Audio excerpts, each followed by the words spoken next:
coming. All right, so hopefully you all saw that or something popped up on your screen to let you know that we are indeed recording this session. It's entirely up to you whether you keep your video on. We would love for you to do so, but if you don't feel comfortable or aren't in a space to do that, that is totally fine. So at any rate, we will get started today. We are so thankful to have you all attending our CFE community chat today. For those of you who aren't familiar with this initiative, we've been hosting these since April of 2020. So pretty much right after COVID hit, we kind of shifted to exclusively responsive programming. And this is one of the new initiatives that we built. So we've hosted more than 25 of these chats, these sort of interactive learning sessions since we kicked off the initiative last year. And I intend to keep it going through the upcoming school year. We know Katie and Quinae and I were talking before we let you all on that there's a little bit of Zoom fatigue. We totally understand that. And we're really just thankful that you all chose to spend some time with us today. So for those of you new to CFE, I'm Sarah Hoppy Knight. I'm the co-executive director of the organization. We're a Chicago-based education nonprofit. We've been around for about 37 years, supporting and funding CPS educators so they can best serve their students and continue growing professionally. We've been offering grant, fellowship, and PD opportunities to CPS pre-K through 12th grade educators consistently over that almost 4-decade period. So we're really grateful that we get to continue doing this important work, we think. So we know how exhausting your days are, especially this year, and particularly considering all the added challenges and the emotional turmoil of the past year and a half or so. And again, we're just really glad that you chose to spend some time with us today.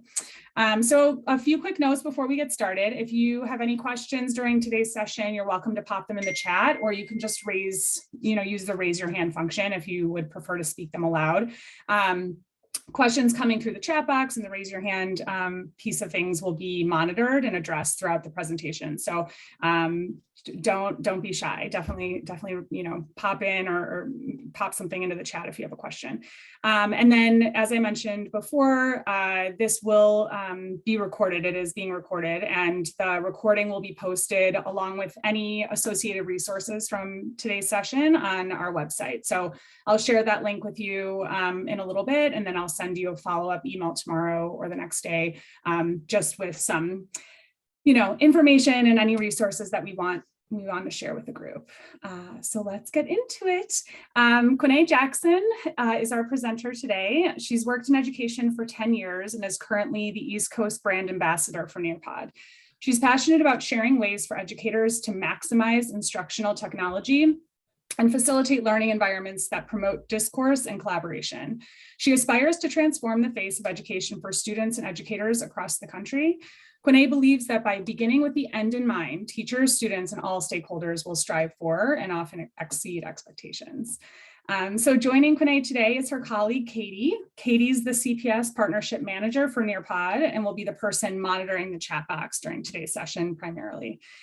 So Quinae, thank you so much for being here again. So I will say Nearpod's done a couple of sessions with us, and this is such an exciting one, I think, to sort of get a sense of, how to use it now, now that we're back physically with students. So Quinae, I will toss it to you. Awesome. Thank you so much. And hello, everyone. So excited to be here with you all this afternoon. I know that you have probably had a very long day, so I really appreciate you taking some time out this afternoon to come and learn about Nearpod. I'm also really excited that we have a small group because that means that we get to talk to each other, that you get to ask me your questions and I can actually respond to you one-to-one. And so I really enjoy that. It's been a long time with these meetings on Zoom, right? And we don't always get that opportunity to interact like we used to when we would meet in person. So I get super excited about these small intimate groups. So please, I know it's already been said, but I just want to re-emphasize, please take your microphone off mute, ask me a question, please drop it in the chat. This is more of a conversation that I want to have with you about some ways that you can really use Nearpod in your physical classroom. Now, what I'm going to do right now is actually to drop a link in the chat. If you click on that link, that's going to take you into my Nearpod lesson. While everyone is getting sort of logged into that Nearpod lesson, Katie, did you want to say anything? Yeah, no, thank you so much, Quinay. Really excited to be here. As Sarah mentioned, Katie Pakulis, the partnership manager for CPS based in Chicago. So you may have seen us at Google Palooza or some of our other after school sessions that we've done for CPS. So excited to be here. I'll be in the chat as Sarah mentioned, and thanks so much. Now, hopefully everyone has had an opportunity to sort of click on that link, but if you haven't, I understand that it's been a long day, so no worries. What I'm going to do is that I am actually going to, you'll see me share my screen and you're not experiencing double vision. I promise you're not. I'm actually logged into this lesson both as the teacher and the student. So if you aren't able to actually join the lesson, you'll be able to, on the right-hand side of my screen, always see what a student will experience when they actually log into a Nearpod lesson. So I see a few of you are in there. That is awesome. I want to talk to you today about Nearpod, but not just Nearpod, the one you met, right, during virtual learning when you were at home and you were searching frantically for something to do to make sure that your kids will stay engaged. I want to talk to you about the Nearpod that was actually born in the physical classroom. We were having this conversation when we first logged in. And so it was really refreshing to hear and to know that that was a part of what I wanted to talk to you all about this evening. I also want to give you some really practical tips, right? As educators, sometimes we have so many different things that we're trying to do that it can all just become, I don't like to use the word overwhelming. I like to use the word saturated. Okay, so it all just becomes a little saturated and we're not sure what we should be doing. But I want to give you some really practical tips that you can use in your classroom tomorrow when you walk in the door. One thing you can do with Nearpod. And then I'm going to give you something to try. And hopefully you'll tag us on social media at Nearpod. You can find me at Q Jackson SS Rocks when you do it, because we want to see the ways that you're using Nearpod in your classroom. Now, I want to get us started, but first I want to ask a question.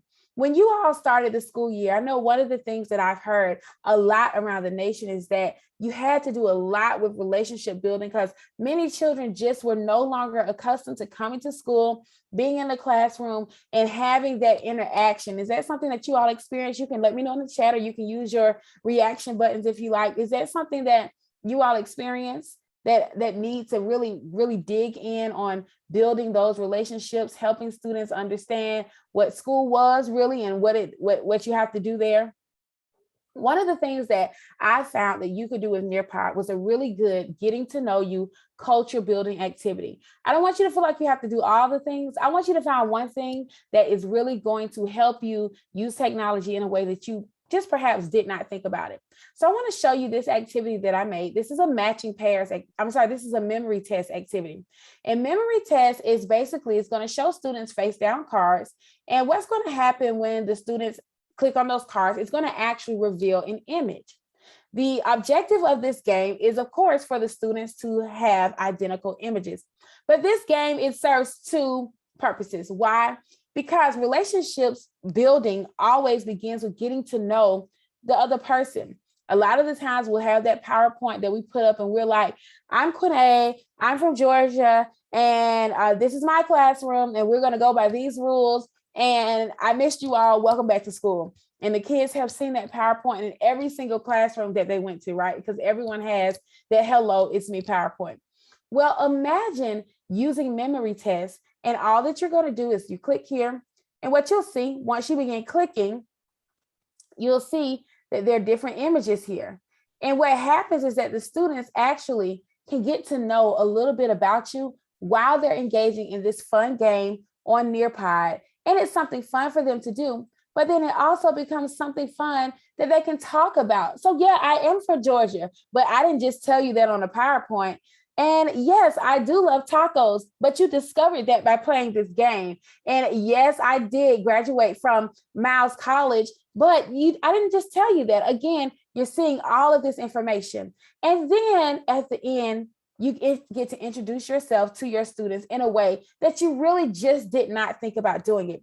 This isn't something that you can just do virtually. This is something that makes sense in the physical classroom. Now, I talked to you about Nearpod, and I told you that it was not just born during the COVID pandemic. So let me tell you another fun story.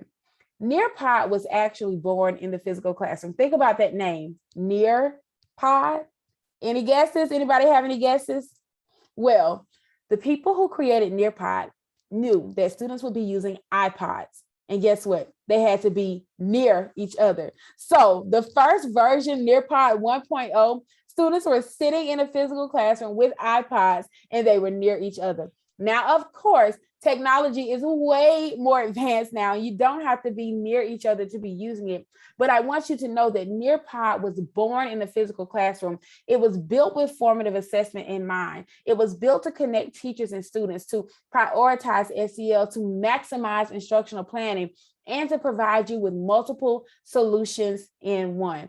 Nearpod is that tool where you don't have to jump around. You don't have to have a ton of logins to make sure that your learning is engaging, to make sure that your learning is transformative.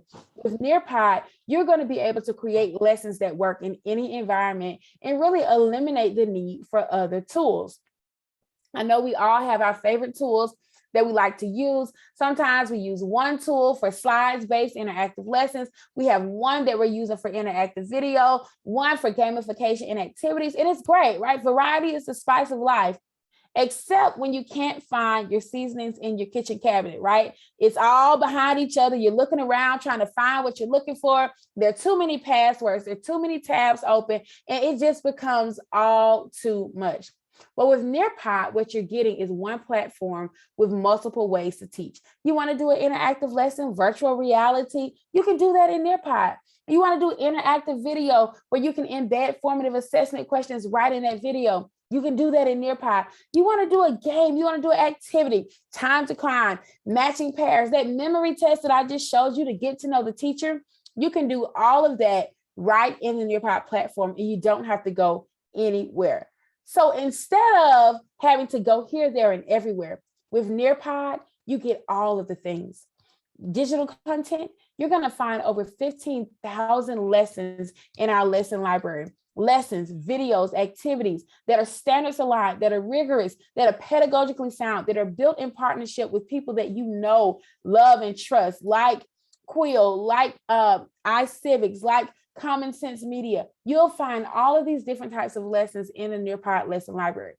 And then another thing that I hear teachers saying is that we really need a way for our students to be able to express themselves. Y'all remember that song, Express Yourself? Anybody remember that song? I'm probably dating myself now, but we need a way for students to be able to express themselves. Well, guess what? We have student accounts in Nearpod. Students can now go in and create their own Nearpod lessons. Direct instruction is something that I know every teacher can relate to, right? We got to teach. That's what we do. We were born to teach. But imagine being able to not have to turn your back to the class, just going right here, clicking this open whiteboard, and look, every single student sitting in your classroom, you can tell them hello. Just like that, opening up that whiteboard, putting it right in front of them. This takes direct instruction to the next level. And again, I don't want you to feel like you have to do all the things. Think about everything I'm talking to you about. Listen, I just want you to choose one, okay? Just one. And I promise that this one thing that you choose in Nearpod is going to shift what your children in your classroom are learning. It's going to shift how you're teaching. It's going to really just give you something that you don't have to work so hard. We want to really help you not have to do heavy lifting. And that's one of the things that when I was an instructional coach, I would open up my sessions and I would say, well, what is it that you all need? I learned quick, I shouldn't say that, because the first two things that are going to come out are more money and more time, which I don't have either to provide. But with Nearpod, what we can do is to maximize that instructional planning time. We've got drag and drop simulations, opportunities to collaborate, interactive lessons, interactive videos. All of these things you're going to find right in the Nearpod platform. There are over 20 different ways to tier instruction and promote student voice and choice. So I want you to just take a moment and look and see if you see anything that sort of catches your eye, something that you normally do In your classroom with students, do you see anything that looks kind of familiar here? Anything that stands out? One of the things that I hear teachers across the nation saying is that they love drag and drop. Drag and drop gives teachers the abilities to help students not only be able to categorize, but they can do math manipulatives. You can put some ones and some tens in there, some hundreds, help students compose or decompose numbers. Virtual reality field trips really take learning and removes any zip code barriers. We've got collaborations with some of your favorites. When I say, I always like to say we're your favorite's favorite, okay? So you can do Flipgrid in Nearpod. We have our sister, our companion platform, Vocabulary. You can do a poll, a collaborate board. Students can even respond to questions using that audio response. Anything you're looking for, you're going to be able to find all of those things right in the Nearpod platform.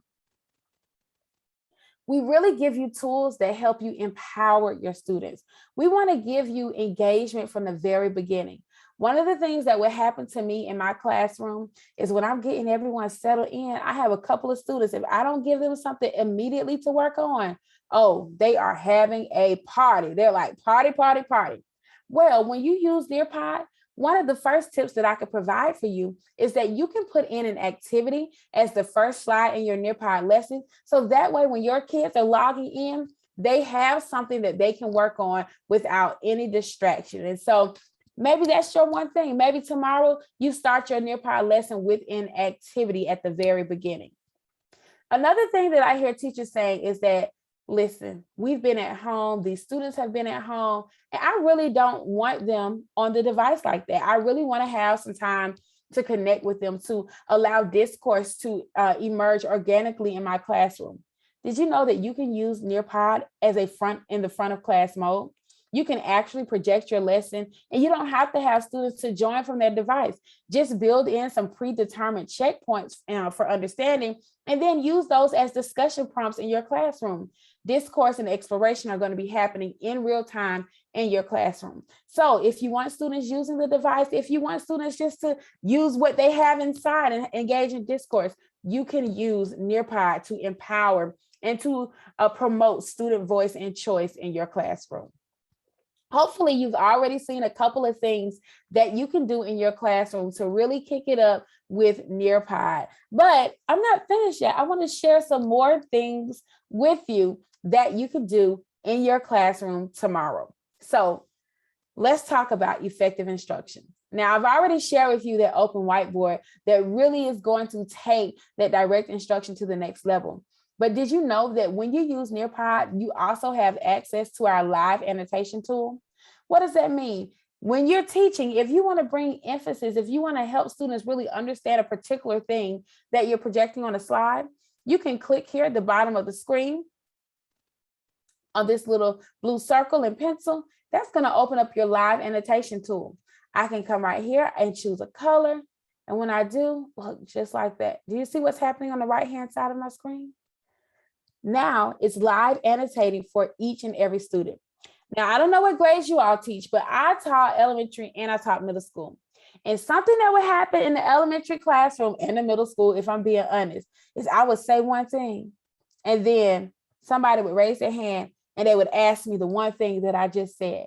But with this live annotation tool, you get to model that thing right in front of each and every student's face. So that way they each are getting it at the same time, and they don't have to get the message that echoes out from the original message. Everyone gets the same message at the same time.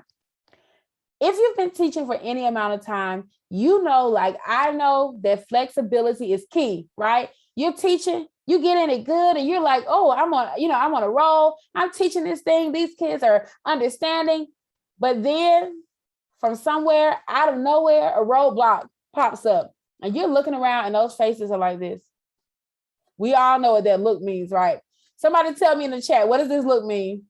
When we look around, we're teaching, we're doing real good. We thought we were on it, right? But then we get this look. They need some help, right? They're confused. They're like, hands up. Guess what? With Nearpod, you have the ability to choose from 5 different activities in a live lesson to help students when they get this look and they have no clue what you're talking about anymore. All you have to do is come here and you can add in a website. You can add in an open-ended question, a draw it, a slide, or a true false, just to sort of check the temperature, just to see what's going on in the classroom. You can do that just like that on the fly. You don't have to stop. You don't have to change anything. You can just make sure that you are not going to have this blank stare the entire classroom. You have the opportunity in real time to see what's happening with those students and make those adjustments so that your lesson is falling on open ears that are receiving and open brains that are learning and that are growing, okay? So I told you several things you could do in your classroom tomorrow. Not too many things. I just want you to, again, think about one thing you can go into your classroom tomorrow and do with Nearpod. But guess what? I have some more stuff to tell you about. In case I haven't said anything that was of interest to you, stick and stay with me. I have some more stuff for you. With Nearpod, you now have the ability to shift from a live lesson to a student-paced lesson. What does that mean? It means you get to do your direct instruction, right? You're doing your thing, you're teaching. But now you have a group of students you need to pull to a small group. You have a group of students that need to keep moving. And you have a group of students that may just need to do some review. When you switch from a live lesson to a student-paced lesson, it allows you to implement differentiation however you need to do it. Now, if you're looking here at the teacher slide, I'm going to make it big for just a second. In the bottom right-hand corner, it says student-paced off. What I'm going to do is to click on student-paced off, and I'm going to come over here and decide which slides I want you to be able to navigate independently. So I'm going to go here, and I'm going to say, I want you to go from 9 to 12. I'm going to click turn on. And let me just minimize here for a second so you can see what's happening on the student side. And look, on the student side, you see this little box that pops up? Now, as the student, I can move through this lesson on my own. I can work through those problems. If I had some independent activities built in there, I can work through them. You as the teacher, you can come over here and work with your small group. And perhaps you have some students who need to review. They can stay on that slide where you are and work through that review. But guess what? When it's time for you to pull them back together, look, all I have to do is turn that student pace off. And just like that, we're back together. It's never been easier to pull students back. If you know, like I know, when you send students off to work on something independently, you have to do that 5, 4, 3, 2 countdown. You might have to say, if y'all come on back in, you might have to do a whole lot of things to get them back together, right? But look, when you switch from live to student pace, just like that, everyone is back together on the same page, okay? That is our live to student pace. So again, I showed you several things. I just want you to choose one, but I got some more ideas for you. Let's talk about flexibility. You have the ability to allow students to work independently by launching a student-paced lesson and looking at the teacher view. Because when you use teacher view, you still have the opportunity to see how students are progressing through that lesson. So you don't have to always launch that lesson as a live lesson. That's something that teachers feel, when they're in the physical classroom, like, do I have to do a live lesson? No, you can launch a student-paced lesson and you can allow students to work through it and still monitor their progress on that teacher view. You also can use Nearpod in stations, okay? You can use choice boards. Does anybody do stations or choice boards in your classroom to help students work independently? Well, I got something for you. If you're logged into the lesson, all you have to do is sort of toggle right here. And it's a template that you can use in your classroom tomorrow, okay? You can use it in your classroom tomorrow. If you click on it, it's a template. And basically what you're going to do to create some stations for your students using student-paced lesson codes in Nearpod.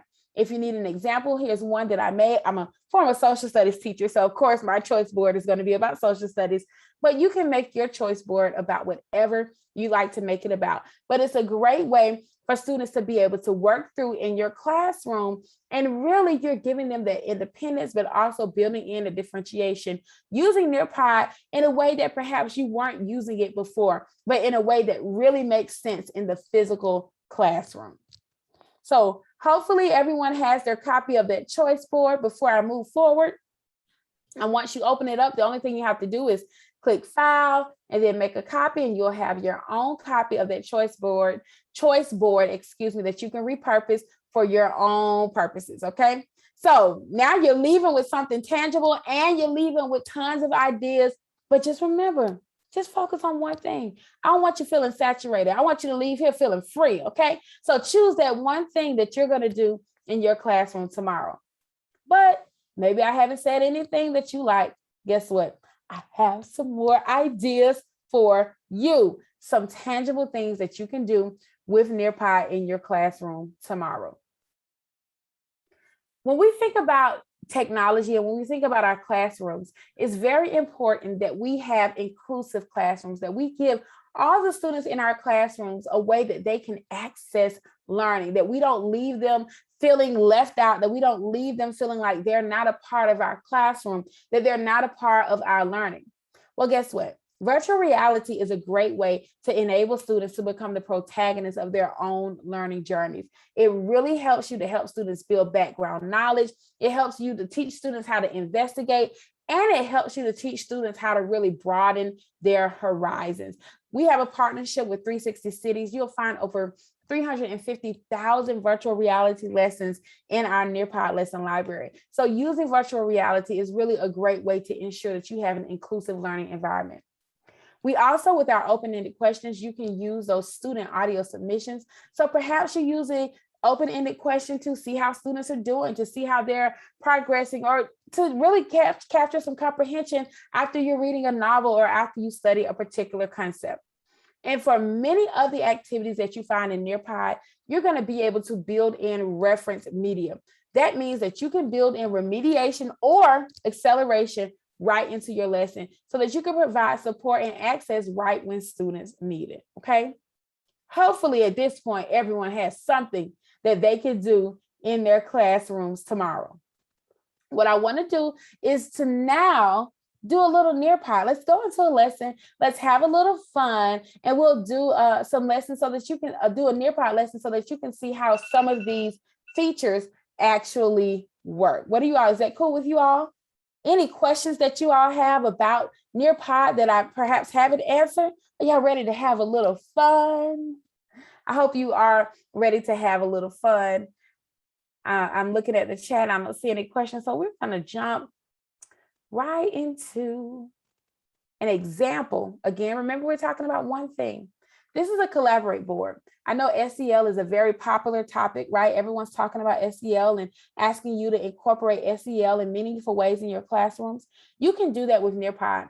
With this collaborate board, it really is a way that students can not only explore how they're feeling about particular topics, but it also allows you to really crowdsource strategies and skills that students can use to help them overcome what may feel like overwhelming or tough situations. So with the collaborate board, you as a teacher do have the ability to sort of moderate the responses. I don't think I need to moderate, so I'll choose no. But if you do want to moderate, you could choose yes. This particular question says, how do you calm down when you feel overwhelmed? Let's talk through it. What's your strategy? How would you help someone else feeling overwhelmed? Imagine using this as a warm-up or opening activity in your classroom. You are definitely tapping into social and emotional learning, but you're also doing what we're doing this evening, which is to give the students some practical things that they can do. So what students would do is, one thing that I like to do is I listen to music. So students can actually type their response using words, or they have the ability to choose an image right there. I see someone said, take deep breaths. That's a very good tip, okay? Someone says use positive self-talk, think positive. And so here you can see this is really a crowdsource of great ideas that students can use when they're feeling overwhelmed. And as you can see here, I've also built in that reference image, which again gives students another opportunity to really think about what do they need to do when they're feeling overwhelmed. So this is an example, one thing, not a whole lesson. I'm not asking you to, do a whole lot. Just go in, do a collaborate board and use it as an SEL opening activity. What do you all think about that? Do you think that's something that you can do with Nearpod tomorrow? Go in, do an SEL Collaborate board, open it up. Now, the next thing that I want to show you is our interactive video feature. This is actually a video from our vocabulary collection, but you can do this with any video. You can do it with a video that you found on YouTube. You can do it with a video that you've recorded, or you can do it with a video that you've gone in to find in our lesson library. What you'll notice is I'm going to play the video on my device. So I'm going to hit teacher plays. But as a teacher, if you decide to use interactive video in your classroom, you would choose students play, and then each student is able to work through that video at their own pace. What you're going to notice is that these little blue circles on the video are actually formative assessment questions that are built right in. So you're able to monitor the students' progress, monitor their comprehension along the way as you show them a video. We all know videos can be really good to introduce concepts or to review concepts, but if we don't check that comprehension, okay, then you will never know if they have learned what they have learned. Oh, great question. I see Carol is wondering, can the students not see each other's names? Absolutely, Carol. I failed to mention that, but I'm so glad you asked. I'm going to scroll back here for 1 second. What you can see here is that on the Collaborate board, those names are not actually showing up, but I can decide if I want to, not on the Collaborate board, but if I am actually projecting my screen. Did you see there where I clicked hide student names? So now those student names are not showing up. But the beauty of the Collaborate board is that the students don't actually see who's posting. This is really good for our reluctant learners, our students who may be a little shy and they really want to participate, they really want to contribute, but they really don't want anyone to know who said whatever. So it's a great way for them to collaborate with each other where they don't have to feel so much pressure and everyone knowing who said what. Great question. So let's jump into this video, teacher plays. And this is on energy, okay? This video is a little snippet of a vocabulary video that's on energy. I'm gonna turn the volume down a little. I think it's pretty loud. Here we go. The energy inside of me. Can you feel it? You feel it? It's the energy. It's letting us move whenever we step in the room. You get it? And so this first question, it says, what do you already know about energy? So again, this is sort of a pre-assessment check that you could do with students when you're using an interactive video. What do you know about energy? I'm going to say it comes from our food. And what you'll notice is as students begin submitting those answers, that participation rate goes up. So this is also a great way for you to be able to monitor what's happening in your classroom. And again, you can take one video and you have an entire lesson you could really do just using the interactive video feature by embedding those formative assessment checkpoints right in that video. And again, you can see here, this participation rate is going up. I completely agree. Kids have so much more energy than their teachers and their parents, right? I have a 5-year-old and I can attest that that is very much the truth. All right, so let's watch a little bit more of the video. Mechanical energy's all about that movement, so it's what happens when you're moving. Energy that's potential is stored ready to get you like a bow and arrow pull back. A skier's when the snow's packed, they're at the top of the mountain. Look at them up there, I think I see some potential in them. Kinetic energies when they go, when the ball gets. And then not only can you do open-ended questions, but then here you can see you have the opportunity to include multiple choice questions. So which the following is an example of potential energy, and the students can choose. As a teacher, you can actually share out the solution. If you see some things coming through that you want to share with your students, you see some exemplars coming through, you can actually share out those answers. All right, so that is our interactive video feature. So again, you could choose just to do an interactive video. You could choose just to do a Collaborate board. Think about one thing that you can do in your classroom with Nearpod. Let's move forward. Let's see, do I see any other questions? I do not. All right. This is actually our PhET simulation. Are any of you all science or math teachers? Many of you all probably know about PhET if you are science or math, but what it is basically personalized interactive labs, right? I used to work with a science teacher, and she would always be at Walmart like late at night getting things for science experiments like Oreos and rubber bands and like these random things, but things that she needed for her science experiment. But here, when you use our partnership with PhET Simulations, every single student can turn on their graph. And if you're logged in, you'll see that you can actually turn on your graph. You can pick up this student and allow them to go down. You can see the exchanges and kinetic and potential and thermal energy here. You can start over. Okay, you can do all of those things. If you don't want, to see what's going on, you can turn one of them off here in this PhET simulation. And guess what? The beauty is when you use a PhET simulation for a lab, there's no cleanup. It's as simple as this, and the lab is over. So you don't have to do cleanup. Now, this is our drag and drop feature. It's one of our newest features, very popular. It's actually a feature that was put out as a direct result of teachers saying, hey, Nearpod, here's what we need to do. And Nearpod responding to say, okay, here's what we want you to do. So with this, I'm sorry, this is not drag and drop. This is draw it. I got ahead of myself. Drag and drop is a little bit later. This is draw it. With draw it, you get to hear from every student in real time.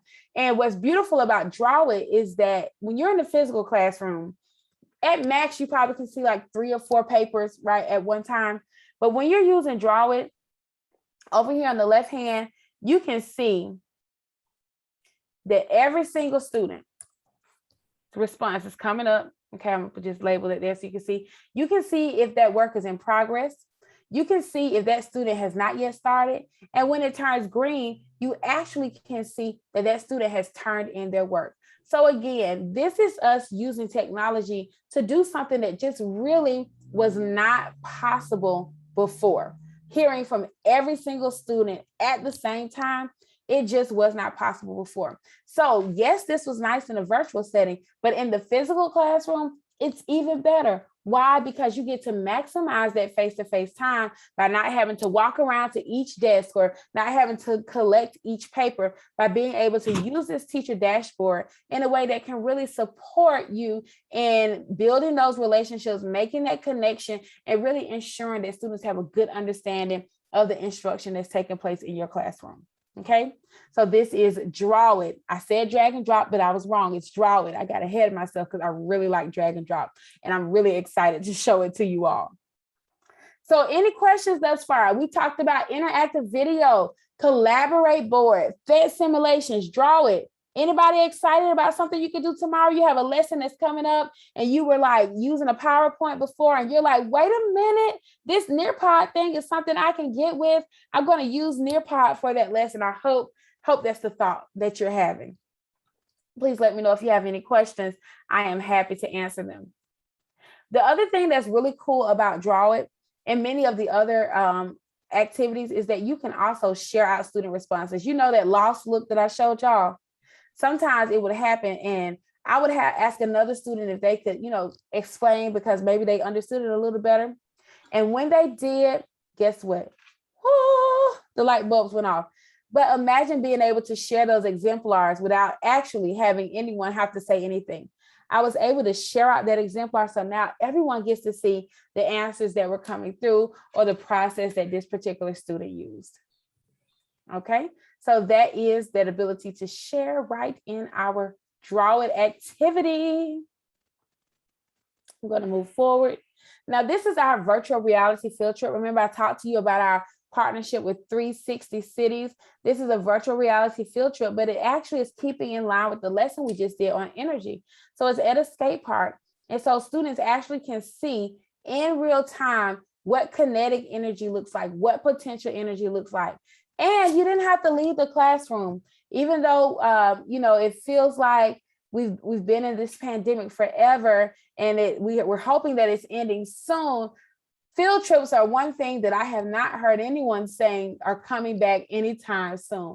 So as teachers, of course, we're creative. We find other ways to remove those zip code barriers and to take our students on field trips. And this is a great way to do that while also teaching a lesson on kinetic and potential energy. Then you have our open-ended question. Now, I love open-ended question for several reasons. First, as I mentioned earlier, students can actually record their answers. You can see here, it says record audio. But we also have our immersive reader feature.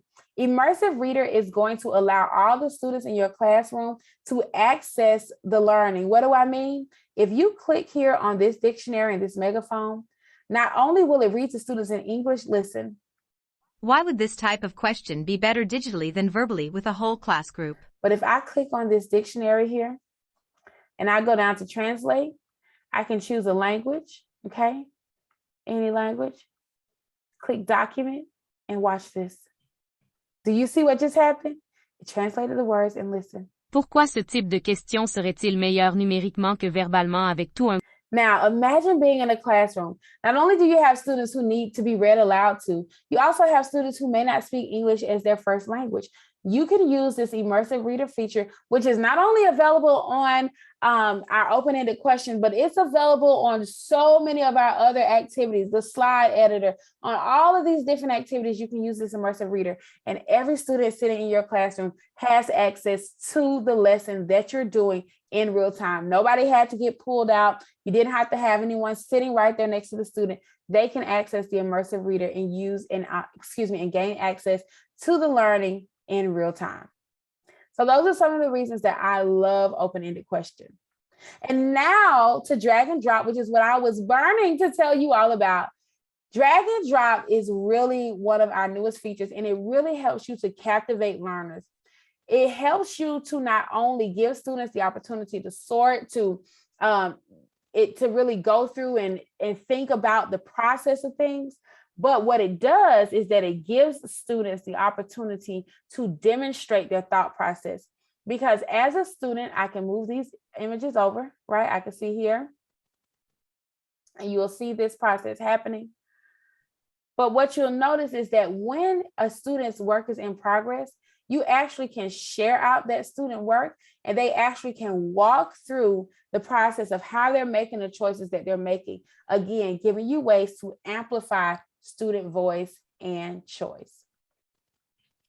I'll give you a moment to play around with drag and drop. It's really one of my favorites.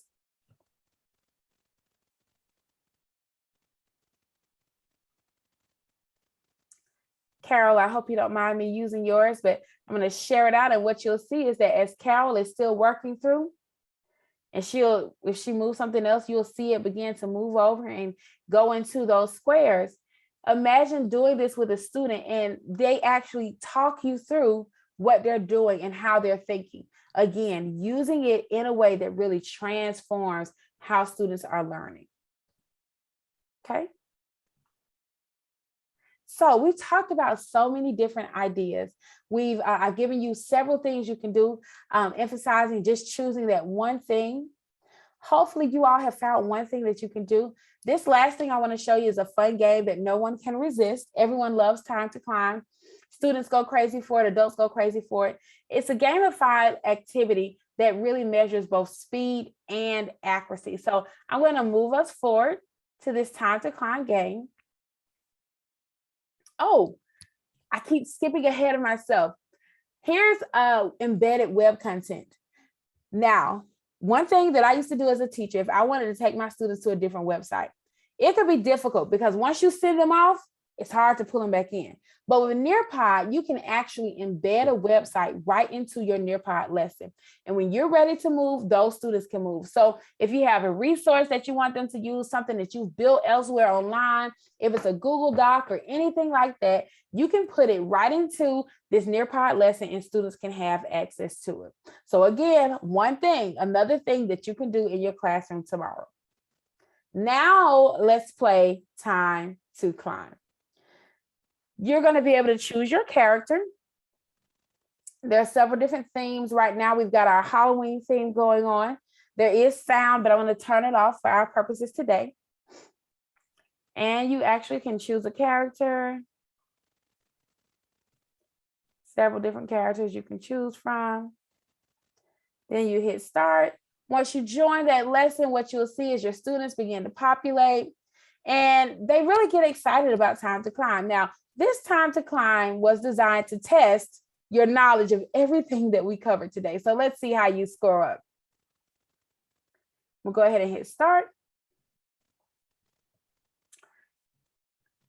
Did we talk about immersive reader? Is it a way to give access to students in your class with over 40 plus languages? Yes, true. It's true. There are over 40 different languages that you'll find in our immersive reader integration. Let me show these student names so I can see who's winning. All right, Wendy, shout out to you in first place. All right. What does Nearpod do? Does it unleash creativity and elevate student voice, integrate within your tech landscape, help you save time with standards aligned interactive lessons? Or does it do all of that? If you know, like I know, the answer is it does all of that. All right, Tim, switching out with Wendy for first place. Ooh, the competition is getting stiff. 2 more questions. What should you say to someone considering using Nearpod? Should they stick with all those tabs they have open? Should they stick with all those worksheets that they're doing? Or should they come on over to the engaged side? Absolutely. All right, last question. What does virtual reality allow students to do?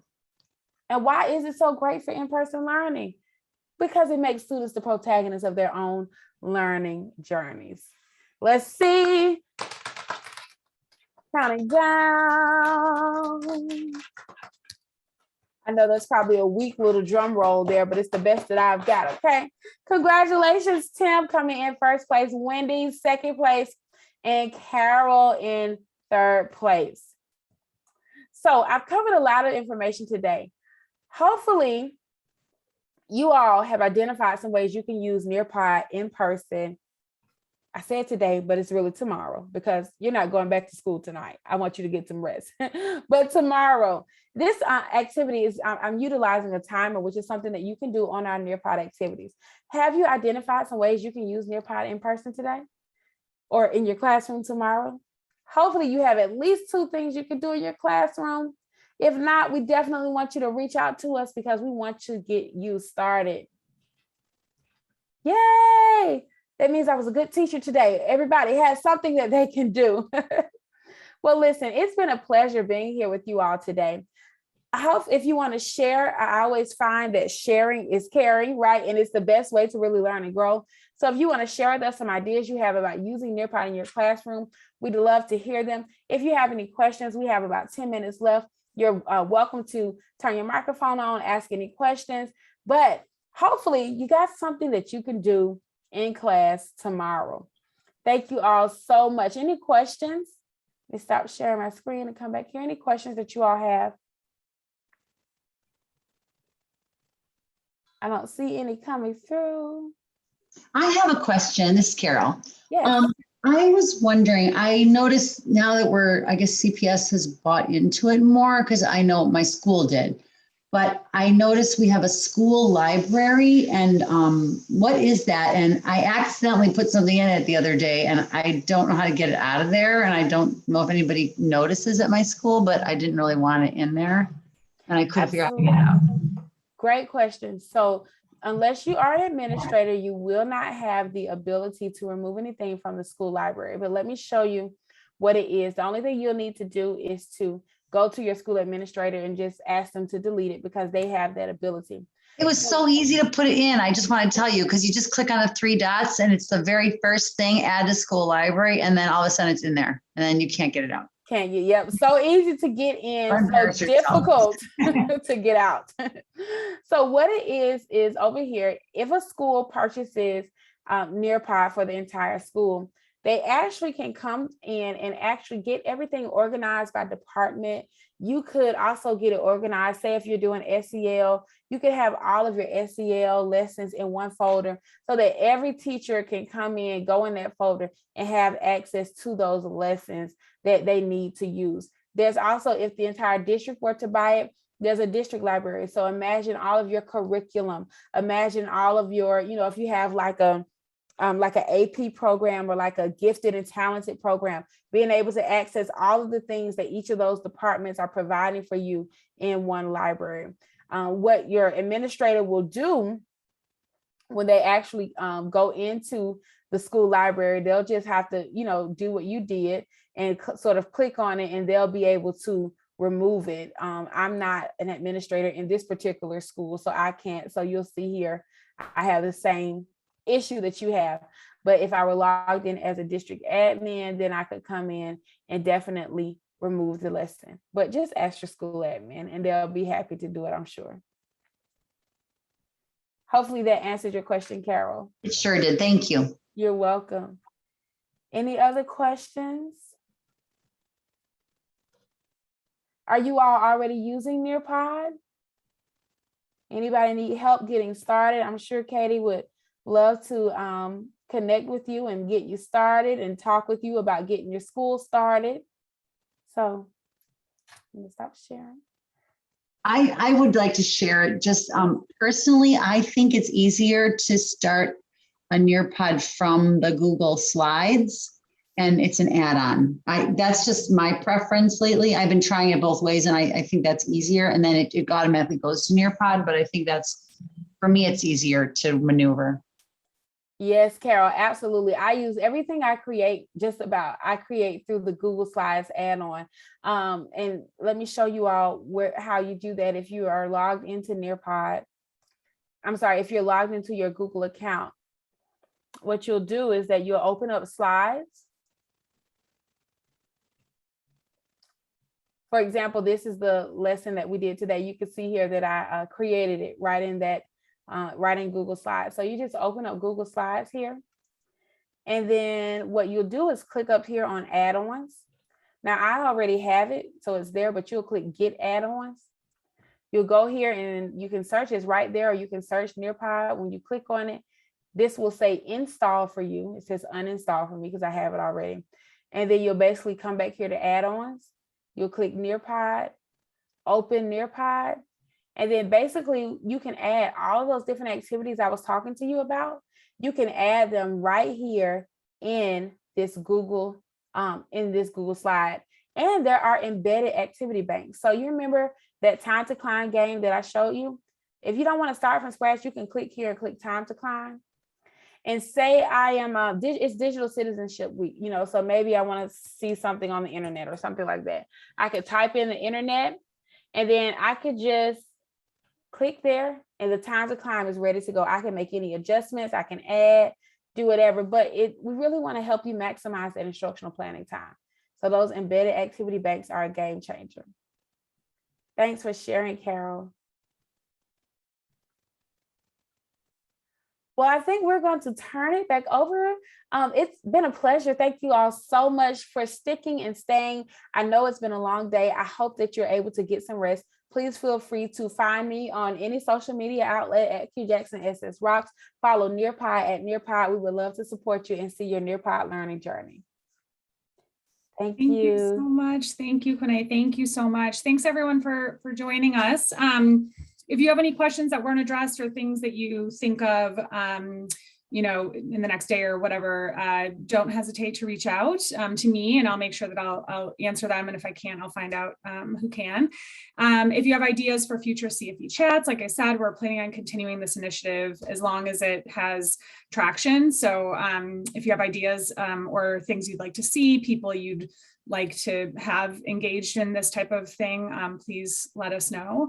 And again, we're just so thankful for all you've been doing for the past many, many, many months. Our team here at CFE continues to be here for you in all of the days and weeks and months ahead. So we hope you enjoy your evenings and hope to see you all again soon. And again, to Nearpod, our friends Katie and Quinae, thank you both so much.